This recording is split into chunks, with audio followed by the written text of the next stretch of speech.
Hi everybody, and welcome to episode 3 of What is Wrong with My CV, because one size, as we've already established, does not fit all. This is a 12-part series of short videos by myself, Jaqui Winston of New CV, and Julie Grimes of Jaguar White Recruitment. Julie runs a recruitment consultancy and provides help and coaching on CV writing and interview techniques, and I write CV and LinkedIn profiles for job seekers. Together, we have 45 years experience in this industry, and we feel passionate about sharing our knowledge on how to build a powerful CV that gets you noticed. The videos will be available for a short while, after a short while, to look back on, and our contact details will always be shared in the post. So in episode 3, we're going to cover the subject of the header of the CV, why it's useful, and crazy observations by myself and Jack over the years. So to talk about the header, it might seem very obvious, but your CV needs a neat, tidy and informative heading on it, which would include your name, your phone number, your email address, a LinkedIn URL if you have LinkedIn, and where relevant, the town. So Julie, talk to me about the town debate. The town debate. My personal opinion is I think the town should be on your CV, but only the town, not the full address, which we see a lot because you can keep it to 2 lines instead of 3 or 4. There are obviously exceptions to the rule, as one size does not fit all. If you're going for a national role, like a national sales role, national MD, etc., then I don't think that's necessary because it doesn't really matter where you work. But if you're going for a local role and you live locally, it could actually earn you brownie points, so it's worth putting on there. So absolutely, I would put on a town in the header, but only the town in your CV. Okay, and I mentioned just before about LinkedIn URLs, obviously assuming you have LinkedIn, which if you haven't, get it, now is your moment to get it really.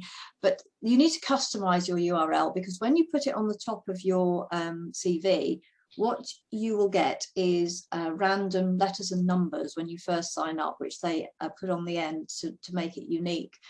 And they have the section in LinkedIn where you can customize your URL so that it is much neater, much more professional and stands out more. It takes 2 minutes, but it's 2 minutes very well used, and they talk you through the process. And if you actually go onto LinkedIn Help, it will actually show you the stages to go through to do it. So yeah, LinkedIn, very important. So if you're a job seeker and you don't have a LinkedIn profile, for whatever reason, I would definitely start building one. And on that subject, the LinkedIn profile does require a nice photograph. So a professional looking photograph, something you'd wear for work that looks professional and how you want to be represented. So it's worth investing in getting a nice photo. But the photograph for the LinkedIn absolutely doesn't need to be on the CV. So if you are putting your photograph on a CV, I would absolutely, I mean, Jackie and I have spoken about this numerous times. We both agree that we would not put it on a CV. It's open to discrimination. If someone would like to go down the D&I route, it takes up too much space. And it's really unnecessary. People don't really want to know what you look like unless you're actually applying for a model agency, and then you might want to rethink that again. There are exceptions to the rule.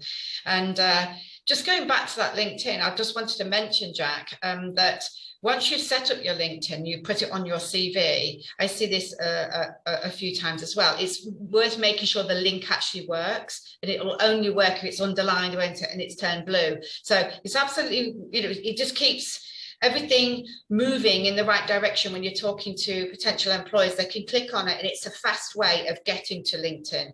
So just worth putting it. So no point in putting it on unless you have it working correctly. Good point, and I've seen it where it doesn't, so yeah, definitely. Other things to avoid are things like your postal address. We've talked about the town, but you don't need to say 42 Acacia Avenue, because it should be on your cover letter anyway. Again, we talked about space. It takes up far too much space, and also there's a privacy issue where data protection requires you to actually think about where you're putting out your personal information, and having it on your CV where you don't know where that CV might end up is just unwise. So again, keep it simple, take off the postal address, just use the town. The other thing about things to avoid is fancy formatting and designs, because crazy formatting can lead to confusion with the AI, and therefore your CV isn't read. It just ends up in the no pile before you even get started. At the end of the day, it is all about the words, and we've already talked about keywords. The other thing that Julie, we were talking about earlier was logos. So talk to me about that. So yes, so logos, we're talking in the first example, when you have your work history, I've seen that you put your logos down the side of the company that you worked for. Now, it's not a big no-no, but again, make sure that it's nice and simple and clear, and it's at the right size. It's not really necessary because people will be able to, to look up where you've worked. So think about whether you really need to have them on there. Another example would be, especially when you're working in the IT, is if you're certified by Microsoft, for example, it's actually quite nice for an IT person to have that on there. So I can understand in terms of those kind of logos, they would help maybe in terms of someone skimming your CV. So there are exceptions to the rules, and you need to really think again about space. It's all about it being relevant and succinct and engaging. And all about keywords at the end of the day. Absolutely. Just going back to that crazy formatting as well, the borders that you mentioned earlier, the photos, the logo. So these are all examples of crazy formatting that could actually affect you being found and searched out. So people are looking at words. Computers are definitely looking at keywords. So just have a really good think about whether it's necessary to be on there and whether your presentation is good enough without. Yeah, I agree with you there, Julie. So in summary, what we'd like to emphasize today is that your header should be short and snappy, 2 lines, and yes, put the town in if it's relevant, and I would advise to put the town in. I think customizing your URL, as Jackie's rightly pointed out, and really important, you've got it on there, make sure it's customized, make sure it makes sense, and make sure it works, the link works. And fancy designs and logos, be really careful if you're going to use them sensibly, make sure they're small and make sure they're relevant, and no photos would be our advice because of the D&I, diversity, inclusion, and space, and many other reasons that just you don't really need your photo on there. No one's interested in really what you look like. It's about your skills and attributes and what you can bring to a job. Thanks, Julie. So that's it for this episode. Next time, we are going to talk about the order of headings on your CV and when it's a good idea to use a skills-based CV. We hope you find this information useful, and see you next time on One Size Does Not Fit All. Thanks, bye.